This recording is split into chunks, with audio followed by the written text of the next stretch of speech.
Welcome to the Account Management Secrets podcast. I'm Alex Raymond, and in today's episode, I'm talking with Tim Riesterer, Chief Strategy Officer at Corporate Visions, about his work on the expansion sale. Tim discusses the complexities of price increases, tough renewals, and the art of winning back lost customers. You'll discover why customers pushed away are the most likely to return, and how to craft a "we've changed" narrative that reopens doors. We also explore what Tim calls strategic altitude, how keeping your conversations elevated and aligned with your customers' goals can be the key to retaining and expanding business. Plus, Tim shares a groundbreaking approach to service recovery, revealing how a well-handled apology can actually boost customer loyalty. Thanks for joining us, and I hope you enjoy this episode of Account Management Secrets. Hey, Tim, great to see you. Thanks so much for joining me. Good to see you again, Alex. Thanks for having me. 2024, when we're recording this episode, has been a very weird year, as was 2023 for a lot of people. I think in the account management world, people are thinking of 2024 as either the year of the price increase, where I have to go sell my customers on new pricing that they may or may not be looking forward to, or it's the year of the really tough renewal, where I'm getting stuck in all sorts of conversations that I wasn't anticipating, and life can be much more difficult for me. What are you seeing going on out there in 2024 as it relates to these dynamics? Well, we're seeing, no surprise, the exact same thing. And depending on the industry, churn rates are really a struggle right now. We're working with one company right now whose churn rates were so high that they're now trying to run a win-back campaign on those lost accounts. So we're doing a little bit of research on those lost accounts to find out how and why they left. And based on how and why they left, we have some science that says, here's how you should reapproach them. So think about it, doing the research, then building a message, launching that message with some skills to go recapture lost accounts. That tells you what kind of market we're in right now. So from price increase to retention challenges to really, can we win back some lost customers? We're operating and seeing all three of those right now. Win back is such a tremendous skill. Sounds like something that's easy to say, very hard to do. I have a lot of questions about other stuff, including the expansion sale. But just for fun, let's jump into win back. So we know that this has been a tough year. Customers are sometimes leaving for reasons that are under our control. They're often leaving for reasons that are not under our control. So it's stuff that has to do entirely with their business. How are executives, CROs, CCOs thinking about this win-back process? What are the key things that we need to be considering there? So I think people are starting to realize that win-backs are not exactly retention and expansion, but they're also not new logo acquisition.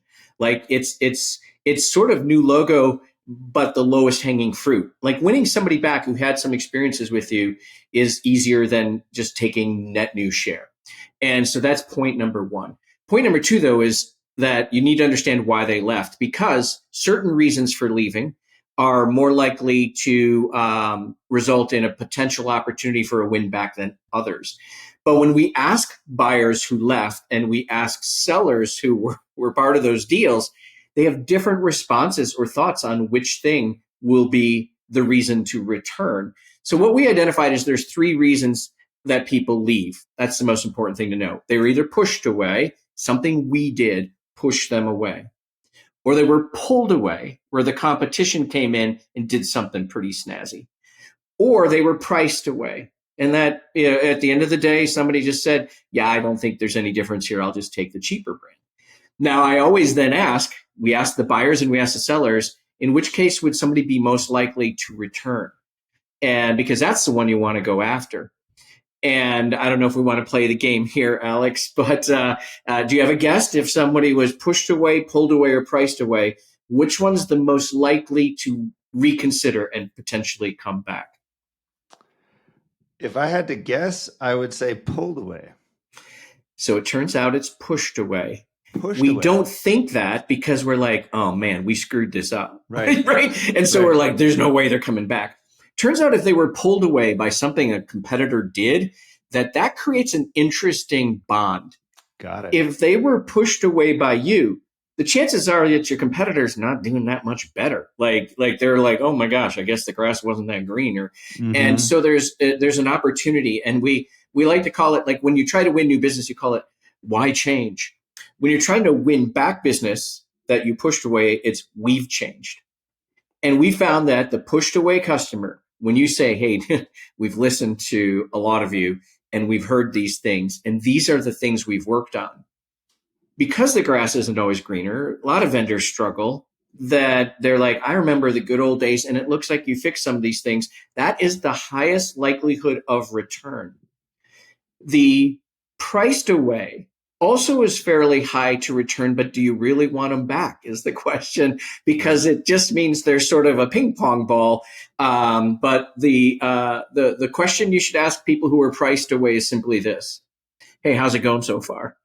Right. Is that cheaper thing working out for you? But I mean, do it really nicely. But ironically, win backs, real opportunity, the ones you pushed away, and then tell them a story of we've changed.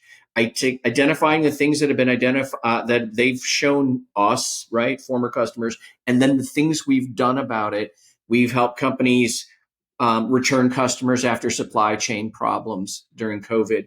We've helped people reclaim customers that were lost because of a particular software scenario. In fact, we think maybe we're going to have to go help CrowdStrike now. I don't know. I mean, like, there's a lot of people, a lot of people with a lot of win backing to do. And so, anyways, hope that was helpful and useful to the listeners. It's something to think about, but it's not guesswork. You have to know why they left, and then you got to take a very specific approach to winning them back. Well, so I got it completely wrong, because I said I thought that the people who were pulled away might be the most likely to return. And then I just want to validate my thinking here. So you said that actually it's the ones who were pushed away, where there's something that was somehow under our control that happened that caused a rupture in the client relationship, and then they left. I want to kind of pull on that string a little bit and say, well, presumably they may not have replaced you. They may just be back to status quo, or they just may be back to not working with anybody, as opposed to if they really were pulled away, then they've got a competitor more deeply ingrained in their business right now. Is that a fair statement? I think that's a really fair statement. That could be a plausible scenario. If somebody pulled you away, that means somebody else convinced them they needed to do it different and to change. And once they've helped them think that, how do you ever claw that back? You know, probably you missed an opportunity to help evolve that customer that this competitor clamped down on. But right, the pushed away is either I'm not doing anything yet, haven't quite figured it out, or again, I pulled somebody in here, but isn't necessarily any that better. And so, yeah, I just think it's fascinating, because customers and salespeople had different perceptions. And I think that's important, because if we just tell a seller, go win somebody back, they might go after the wrong person, thinking that they might be a better target. One of the things that I talk to when I talk to account management teams or CROs, all the time, is like, what a big deal it is for a customer to turn you off, for a customer to be like, you know what, we're done. Like, there's a lot of meetings that go into this. There's a lot of decisions, because remember back 1, 3, 5, 10, however many years ago it was when they first decided to pick you as a vendor, there's a lot at stake, right? They got a lot of skin in the game, so to speak. There's a lot there. So a customer actually making it through and saying, you know what, I'm done with this. We're tearing out this piece of software, or we're switching supplier, or we're switching vendor, whatever it is. That's a really big deal.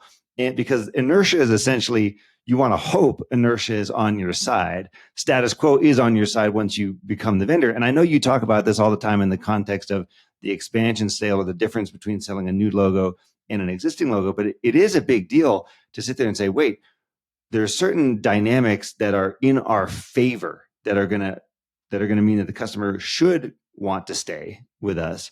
And I know that's a really important part of expansion sales. So I'd love to just kind of dig into that topic a little bit, because those dynamics are so interesting. They're so interesting and so significant. And you're right. If somebody got to the point of actually leaving, you probably missed multiple opportunities to save that.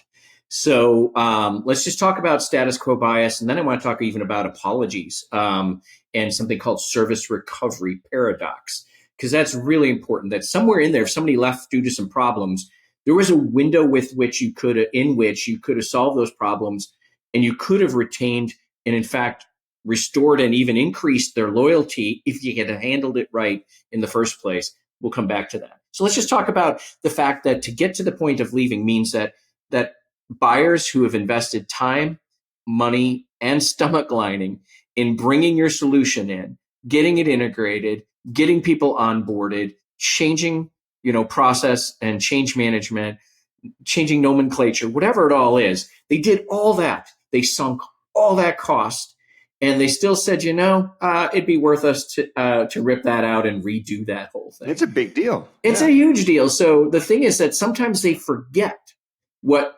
time, money, and stomach lining went into it, because that's ancient history. And part of the thing you have to do in your business reviews and in your renewal discussions is remind them. It's kind of like status quo bias is real, but maybe those original decision makers are gone and they don't feel that same status quo bias. So you have to paint a picture of sunk cost, and you have to paint a picture of positive impact and outcomes, where in both cases they'd be reticent to give those up. But if you just go in there and try and just compete on what is next and new in your solution, they're like, yeah, that's interesting, but there's a lot of next and new out there. You've given up your advantage, your home court advantage or incumbent advantage, which is look at the business results that we've produced. Look at the impact on your organization. Look at the investment that you've made and we've made in time, money, and stomach lining. And you're like, wow, all that investment and all that impact would now go out the window if I start over. And all you did was reinforce status quo bias, because status quo bias is real enough. But if you help it along, drive the stakes further into the ground, you're going to make it a lot harder for them to leave. In fact, it's the same tool you use in price increases, because the idea of a price increase, okay, it's this much over this much. But look at all the time, money, and stomach lining you invested, that if you were to change right now, you'd have to reinvest all those things. And here we're just talking about a little price increase. And so they need to see that the number on change is much higher than the number on staying the same, and you can get your number. But that takes, some deft sort of storytelling around what they'd be giving up. Well, it takes a lot of skill. So in my analysis on this, account managers are always running around with their hair on fire, right? They're always got a million things going on. They're dealing with like tons and tons of internal and external issues, and they don't spend time necessarily prepping this stuff or really going in with a plan. Because, to your point, I might get lackadaisical if I'm the account manager. Oh, they've been a customer for 7 years. They're definitely, the renewal's in the bag. It's definitely happening, all that type of stuff. And who knows what's going on in the customer mindset. But what you're talking about is being very deliberate about how we approach this conversation. And it could be renewal, it could be expanding, or it could be increasing the price, right? So expanding meaning like we're selling them new stuff, or we're selling to new business units or what have you. So we could be doing any of that stuff. But if we don't go in there and remind them, hey, when you first came to us 7 years ago, remember how hard it was, and it was a 18-month procurement process, and then we had a 2-year implementation, and we had these this 15-person steering committee, and all this is about increasing both the effort, but I think, and correct me if I'm wrong here, I think it's also about increasing the perceived value, meaning, oh yeah, we did that, and actually it did work out okay, and like, oh yes, okay, like really reminding people of what's involved here, because they forget and they think, well, one of the things I see all the time in the software world, right, is, oh well, it didn't work out with this CRM vendor, so I'm just going to switch CRM vendors, right? And then you see that again, and then you see that again, and at some point you got to turn around and say, hey, do you really think the CRM software is the issue here, or is something else going on? But so people are really not very good at understanding all the inputs here that go into these types of decisions. Yeah, either time has passed and they forgot, or again, decision makers come and go and think maybe a new thing will make it all better. And to your point, the reminding is so important. But like, I've had people push back on that. They're like, are we really supposed to tell them how hard this was? And like, what if they, and I'm like, what do you think they're going to think? Because the best part is for you and them, it's in the rearview mirror. So all you're doing is taking a little trip down memory lane, but in order to refresh them so they don't get any bright ideas about doing this with somebody else, because what you're trying to do is have them go, wait, yeah, it's not like I can skip that part if I make a change. And now it's in my rearview mirror. All right, that's worth something, And if you don't remind them of it, like, memories are short, and help your own cause by reinforcing the impact, and the investment, so that everybody understands, eyes wide open, what they might have to do if they change and what they might be losing if they change. So another thing that happens during these conversations is, we show up and we want to talk about all of our new bells and whistles and all the new features and all the new million things that we're going to be doing, et cetera. But that can actually cause a lot of disruption to the client's thinking, because they may be saying, well, hey, I bought this thing, it works, I want it to continue working. I feel nervous if there's many new features and, bells and whistles flowing around out there. To me, that feels like I think you say, like, don't do anything provocative, right? Like, don't rock the boat when you're in this stage. And so we need to tread carefully when we're talking about what the future looks like here too, right? Yeah, we often panic because our competitors are talking to our customers and they're emphasizing what's new. And so we just like jump over into that battle and start talking about all our new. And guess what we just did? We just made ourselves look exactly like them. And we're talking about all the same things as them. And our customers lose the thread then. Then they're like, oh my gosh, if it's all going to be about new and different, then I might as well reopen the discussion. I might as well re-examine if we're doing this right, because it looks like I'm going to be disrupted one way or the other. And the thing I always say is when status quo bias is in your favor, or when you are status quo bias, do not disrupt status quo bias. You want it to feel like it's a continuation. It's an ongoing evolution. There's more of this goodness where that came from. And that even if there's something new, because sometimes we work with companies who are moving from on-prem to the cloud, and they have to tell that story. And it's a hard pivot with their existing customers. So how do we tell it in a way that protects those customers, even though they're making a fairly disruptive move? Maybe there was a merger and an acquisition, and now they're trying to bring in other solutions. That can feel sort of disruptive. So how do you tell a story to your installed base where they don't go, oh, this is the perfect time to entertain all your competitors? They go, oh, I see where this is going. Makes tons of sense. No need to upset this positive trajectory we're on. But that's in the art of telling a story that continues to reinforce the investment and the impact and the ongoing goodness that could come, versus the potential for some gain and upside if I make a change, but not just the potential for the upside, but the certainty of the hard of making the change. So you're always trying to manage that in the mind's eye of the customer.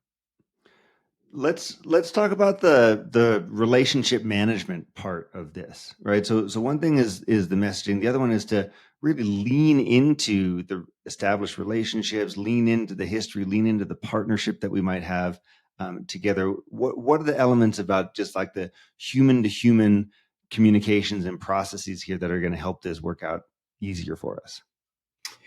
Yeah, I think the one thing we always see lacking is just sort of the general agreement that here's what we're all working towards. And it isn't just here's the project goals, but like, what were the business goals that caused everybody to decide to take this journey? And what are the corporate impacts of that if we do this right? We call it a triple metric. Project goals, that's awesome. Measure those. But how do those translate to the business outcomes that people wanted? And how does that then impact the ultimate strategic direction and impact of the business? Like, daisy chain that thing up. 1, 2, 3, triple metric.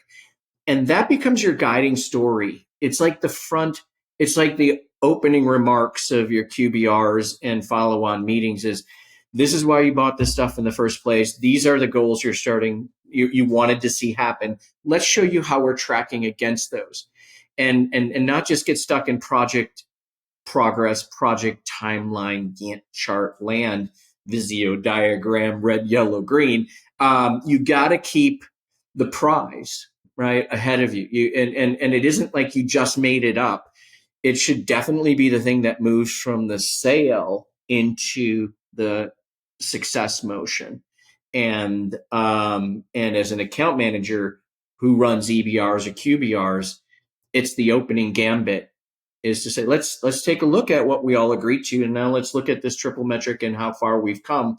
And everybody gets centered again. Everybody who's new is now bought in. Like there's sort of a help them take ownership, right? Transfer ownership. And that reminder when it gets hard in the project is super important, that everybody has the same mission and vision. And that's just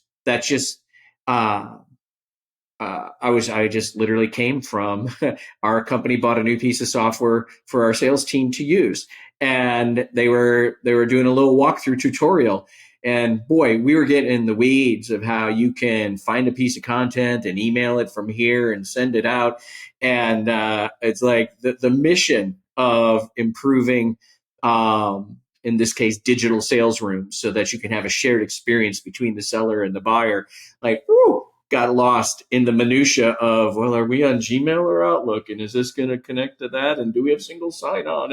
And I'm like, okay, person running this from our vendor side, remind everybody of the prize, remind everybody so that they can say, you are here. This is what you're trying to accomplish. This move I just showed you, that's going to help with this, and that's going to help with that.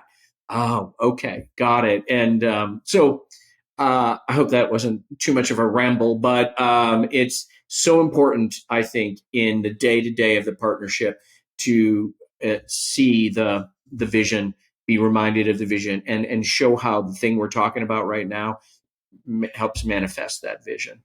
So many people struggle with this, right? And look, I mean, I've been to the conferences, I've hosted the conferences, I've hosted the webinars. I've heard this a million times. Track back to your customers' goals, like focus on the big picture, figure out what their needs actually are. And I've seen account managers and CSMs just so many times walk into these meetings, mess it up, jump straight to the tactical. So here's my questions about that. So I totally get the idea. We've got the triple metric, we've got the goals for the project, the business outcomes, the impact that those are having. And then here are my questions. First of all, what happens when those change? Because they change. And sometimes I haven't talked to the client long enough. So I show up and I'm talking about stuff and they're like, oh, that's totally last year. This year we're doing, something completely different. The second thing that I know so many people struggle with is, how do I actually get the information from my customer? Because sometimes they just don't know, or sometimes they just don't want to share yet. Yeah. That's a multi-layered sort of thing. And the thing about it is that it also depends on like what I like to call it strategic altitude in the company is. And then how do you get it, and how do you then keep it? And the challenge is we often lose that altitude between the deal closing and implementation starting. And you just can't let that window slip, because a lot of people with big titles had to sign off on this deal and had to believe some sort of business case. There has to be something they can track to. And at some point, then when you move to implementation and partnership planning and the like, it's like, we need to get agreement. Like, you need to say, like, these are the things that you built this entire investment on. These are things we need to know, and these are things we can tell you. So the problem I have is, especially if there's a hunter farmer or biz dev account management split, that something happens in this middle. Now, we can talk about how to regain it later, but first things companies got to do is plug this leak in this handoff moment. And because there's no way anything's getting sold anymore of any material value without multiple signatures, VP or higher, and some semblance of a believable business case. So there is documentation somewhere that you can then go back and say, aren't we all trying to live by this? This is what we all agreed to. If absent that, then you're having to reconstruct it, and you're going to have to request the meeting with the next level to show them what's going on. And the problem is, we always say you get delegated to who you sound like. And too many project plans and too many account management strategies do not sound like the people with strategic altitude. And so what kind of business acumen, what kind of financial acumen are you bringing to the table that surrounds the project, so the person you're talking to goes, oh my gosh, that means Mary's got to be in the room. Like, you got to make it like malpractice that if Mary and Jerry aren't in the room, then the people in ownership of project are like, they aren't doing their job. But if you don't give them that, they don't believe, like, the last thing they're going to do is sponsor you into an executive meeting if they don't think you're going to say something smart that reflects well on them and is relevant to the audience you're going to meet with. So the key there is just understanding enough about, like, I like to say, hard returns, soft returns, strategic returns, and be able to couch your story in that. And even if you didn't get it, how can you recreate it and start talking like the people you want to get access to? You can't just ask for it. Part of this is not accepting the answer from your customer at face value, right? Because everyone's been taught this, like, yes, someone shows up in the meeting and says, what are your goals? And the customer says A, B, C, and we all just like assume that those are true and write them down and that's it, as opposed to linking it back to the impact, as opposed to challenging the customer a little bit more on how do we really quantify these, or what's really going on in your business. And a lot of account managers, they're gun shy, right? They're not necessarily wanting to do that. They want to have happy ears and just sort of be like, okay, phew, I asked the question because my boss told me to, and now I have the answers. But for us to get real, true 10x, 100x, 1000x value to a customer over time, we've got to be linked in there. And customers will naturally at the beginning kind of be hands off. Hey, you know what? You haven't earned it yet, right? You haven't earned the look. You haven't earned the look behind the kimono. You haven't earned, this depth here. How do we go about establishing ourselves as like, hey, I'm not just some junior account management person asking these rote questions, but I actually can be a strategic advisor to you in your business? Yeah. And I think you have to be able to get one or two of these under your belt so you can kind of anonymously show those back and say, this is what the CFO and the CIO and our other clients really value when they have these conversations. Would your executives value this insight and this dialogue? And they're like, heck yeah. Well, you can't, it doesn't just happen like this. This is the access to data we need. This is what we can give you. But it seems like this project team would want that kind of altitude. Would you agree with that? Because like this, what you want more than anything is this project to have the desired business outcome and impact, right? I mean, it's confidence and competence. Like, you have to have the confidence to want to go toe to toe with a CXO, but you also have to have the competence to put this into their context. And so this is why I'm a huge believer on account managers having enough business and financial acumen to understand how to put this into a balance sheet and income statement sort of language, or, like I said, the 3 R's: hard, soft, and strategic returns. You need to know what those are, and you need to know how to attach yourself to those. And that's something that, like, you can do if you understand what they are. It's not like that hard to do that and bring back and say, would something like this warrant a meeting? But most people don't even know the 3 R's and don't know the difference between a balance sheet and an income statement, and how you might attach yourself to that. So that's the problem, I think, is too many companies haven't done the heavy lifting to put a case together like that, and then give people a chance to catch the altitude. It's such a great practice. And by the way, I love that phrase, strategic altitude. Getting there and maintaining it is super, super important. Tim, I want to switch back to a different topic that we mentioned before. You mentioned just kind of in passing that, oh, hey, by the way, there's also a trick for how to apologize well, or basically how to resolve, when something hasn't gone well, and then you got to go back in front of the customer and say, hey, Mr. Customer, Madam Customer, I need another $5 million for the continuation of this project. How do we do this when things haven't gone perfectly? Yeah. And here's what I would tell you. The good news is there's a concept called the service recovery paradox.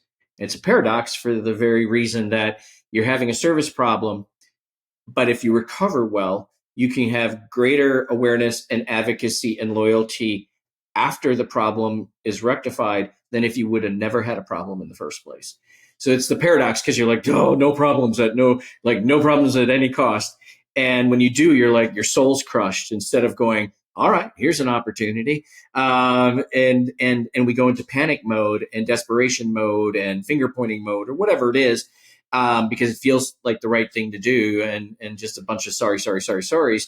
And it turns out there is a way to respond and document that response that gets greater reaction from the customer and a higher likelihood of achieving service recovery paradox. And that main thing is that they're not wanting to hear you're sorry. They're wanting to understand how you're going to restore fairness. What happened was a perceived injustice, and justice theory says that if I have been unjustly wronged, I need some sort of restoration. What I always say is the opening of a great apology is how do you show them that you're going to receive restoration of your perceived lost value. Like, what are we going to do? So I'll give you an example of like, okay, we're backlogged on a supply chain for this particular item. It used to take this long. It's now going to take X longer. But what we're going to do is we're going to automatically upgrade you to the premium version of this, which includes all of these wonderful things that you wished you would have had, but you're going to get them. And what you get is, like, for me, that might be a low cost. Those items are like high margin but low cost. And to the client, they're like, that's awesome. I couldn't have afforded those. I can wait a couple extra weeks for that or whatever it is. So there's this restoring perceived lost value is the main thing you must do. And then you have to be able to say, we identified the problem that caused this. We've rectified the problem that caused this. Here's what we're putting in place to let it never happen again as best as you can. And then say you're sorry. Like, there's like multiple steps that need to be documented and shared with the customer before the sorry, because they don't want to hear it until you've restored fairness. And that is to give back, to restore the perceived lost value that this problem or inconvenience or hiccup caused. And it makes sense when you think about it. And we've tried different orders in this apology framework, we call it. Because think about it, this is memorializing and documenting for the company now and later when they think about you at renewal time, how you handled this situation. And it turns out there is a very prescriptive order on how you should deliver the news on how you're going to solve for this. And so it's always interesting to understand that somewhere in there, this is a very emotional and intuitive thing. Even B2B buying, selling, and problem solving, that having the right conversation and the right documentation and communication can actually tip the scales. It doesn't matter like what happened underneath. It's like what you said and how you said it that can, like 8 months later when the renewal's coming up, they're like, didn't we have a problem with those guys? And then somebody shares the documentation and they're like, okay, that's impressive. Who's to say that this new vendor would handle it any better? Because inevitably there's going to be problems. And now sure. I've seen your metal tested and I've seen your response. One of the things I always say that's counterintuitive is sometimes if it's a problem, don't just like the best opportunity for service recovery paradox is if you let the problem actually span boundaries, not just keep it to one person. Like, other people need to know about it so that the organization can see how you rose to the occasion. If you and one person just like tamp it down, nobody gets any credit. You might feel better, like you might feel better in the moment, like, whew, that could have been a problem. But the reality is, for the company to really believe that you've risen to the occasion, more people actually have to know about it. It's got to be a multi-stakeholder thing. Yeah, it's called boundary spanning. So there's technical terms for all of it, but suffice it to say, oftentimes it's counterintuitive, and we just got to be able to gut that out. Now, let's say here for a moment that you just got hired by CrowdStrike. So last week, as we all know, CrowdStrike, there was some kind of bug or issue, and essentially like the internet went down for all these companies, and like stuff wasn't working, and people couldn't fly home, and there was all these like just gigantic repercussions. So let's say that CrowdStrike calls you up and they're like, "Hey, Tim, we need the communications plan to our top biggest customers about the big service issue debacle that we just had." How do you then craft and communicate this apology or this resolution? So the first thing I have to do is restore perceived lost value. Then I'm going to have to declare some repentance. So I would identify. I mean, it's hard to calculate the value that was lost by any individual. I saw one calculation that in total this was something like $5.6 billion. Yeah. So and here's what I would say. I don't know. But one of the first things that we've done with company whose software, so we had a client who did HR benefits type software, and it went down right during enrollment period. And that's hard because that's like the time you need it. And so we worked with our client to identify an extension of the service contracts through another enrollment period, even if they didn't have that. Like, we were going to give them another enrollment period free, was essentially, so that they would have paid for and gotten all of the enrollment periods with good service that they thought they had. So we're like restoring perceived lost value. And then now I have to walk through then the idea of these are the three fixes we've put in place because we identified these three things that caused that. And then here are the ways we're going to then backstop that so it doesn't happen again. And there's sort of the idea of identifying the fixes and then talking about what the problems were, but not pointing fingers, taking ownership of it. And then the declaration of repentance is this idea of, and here's everything we're doing, triple infinity backup systems to avoid this problem. So they restore lost value. Then there's a moment where you have to get into here's what we've done to mitigate it for future, because we isolated these problems and we put these securities and protective measures in place. And then the end is, and we're super sorry about it. Like, the apology is until you've laid that all out. So I don't know what those would all be, but that would be my prescription. There's on our website, corporatevisions.com or emblazegrowth.com. I'm part of two organizations. Just type in apology framework and you can get an ebook that we wrote, and that apology framework's in there. It's in our book, The Expansion Sale. This was real research done to prove this model, and we've had tremendous success and feedback on it from other clients.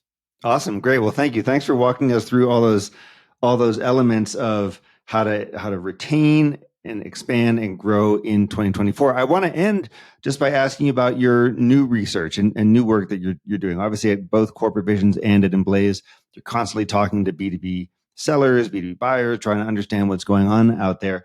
And one of the things that's happening in 2024, and this is not new, it's been happening for a long time. Buyers have more information than they've ever had, right? And so people have been saying this for a long time, but the buyers more educated, they're more informed, the buying groups are growing, et cetera. Now we've got even more stuff going on, more research that the buyer is able to do. And when I'm showing up in a sales cycle, and I presume, correct me if I'm wrong, but I presume this is true both for new and existing. The clients, they've got a lot on their side. They've got a lot going for them. How do I start to approach? Do I need to educate them from like just the very start? Do I need to meet them where they're at? How do I think about meeting, like, kind of those types of engagements with the client having so much buying power right now? Yeah. And what's interesting is they have so much access to power and information. You don't know if you're getting a highly informed or a highly confused buyer when you get them. Most often what's happening is they think they're informed, but they're actually confused. Like, this is why we see indecision and no decision happening, is there's so much access to data. that they go, and they'll say this in surveys, I'm 50 to 70% along the buying journey before I bring in a salesperson. Well, I don't know, where's that number come from, right? I mean, it feels like an A. And so you get this moment where, at a minimum, though, they believe they've got a lot of accumulated knowledge. And in scientific terms, sometimes we call that sunk cost. But there's a new scientific term I'm going to share with everybody. It's called escalation of commitment. This is where we have sunk a lot of time, money, stomach lining into something, and we're far along on a path to making a decision, but we haven't decided, but we feel like we must. And we must also be like, we've gathered so much information, we've told so many constituencies, we must solve it the way we've been telling them. I mean, we must solve the problem we've been telling them and solve it the way we've been telling them, or like all of this would have been for naught. Now you show up as a salesperson, and that's what's going on in their mind, is this escalation of commitment. And there's just no way they're going to be like, you know what I'd like? I'd like you to take me all the way back to step 0 and start just asking me empty, open-ended, empty diagnostic questions. That would be awesome right now. No, they're like, no, we're way past that. That's what they're saying. And so now what do you do as a rep? Because here's the idea. In fact, a lot of the research they've done probably on ChatGPT-4, like they're out there. And so what I say to salespeople is, how do you be better than chat? Like, what value can you add? How can you bring something to the party now that they're here? And a lot of it in escalation of commitment is potentially also escalation of confusion.